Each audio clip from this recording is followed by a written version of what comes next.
One of the greatest athletes of all time, Muhammad Ali produced some of America's most lasting sports memories, from winning the gold medal at the 1960 Summer Olympics to carrying the Olympic torch at the 1996 Summer Olympics.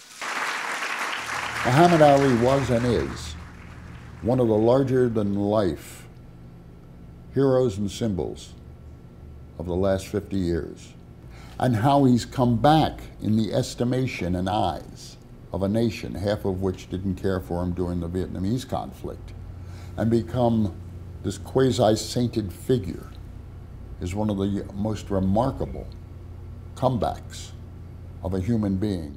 He softened his tongue. He wasn't saying the same things. He wasn't preaching anti-white rhetoric that he did with the black Muslims.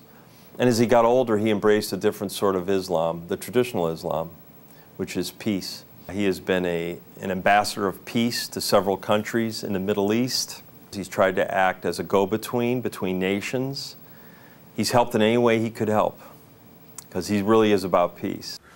He took his chances because he knew what they were.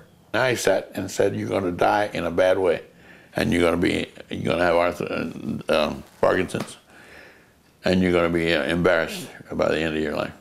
How do you think I felt? They had to pick him up to hug me. That's a horrible feeling, baby, because I knew him when he was a little jumping jack.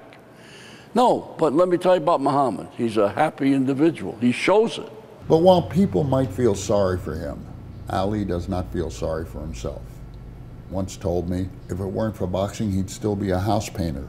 I also think Ali's physical condition, as he has deteriorated, has made people feel sorry for him, which I think is kind of sad in itself, because when you talk to Muhammad Ali, and I've spoken to him many times over the year, he does not want to be pitied. We like to remember him how he was, and that's our selfish problem, is that we want Ali to be the loudmouth athlete who entertained us for so many decades, and he's not that anymore. But I think he's comfortable with who he is.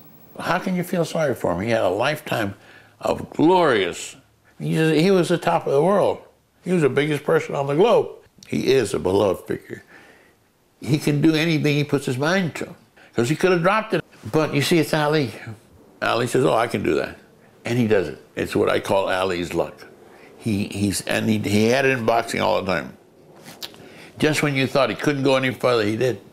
A little bit more, just enough to knock you out. Watching old fight films with him, you could just see Ali's eyes light up. They become animated when he's happy these days. Muhammad is able to speak in short spurts, and he's able to communicate with his wife Lonnie and his best friend Howard Bingham. They communicate through looking at each other, through signals, through clucking sounds that they make. So it's fascinating to see that up close, to see somebody in their environment be so comfortable. And Ali is very safe and comfortable living in Arizona. Muhammad Ali today is one of the greatest figures of the last, dare I say, 50, maybe 75 years in whatever field you want. And it's transcended the ring.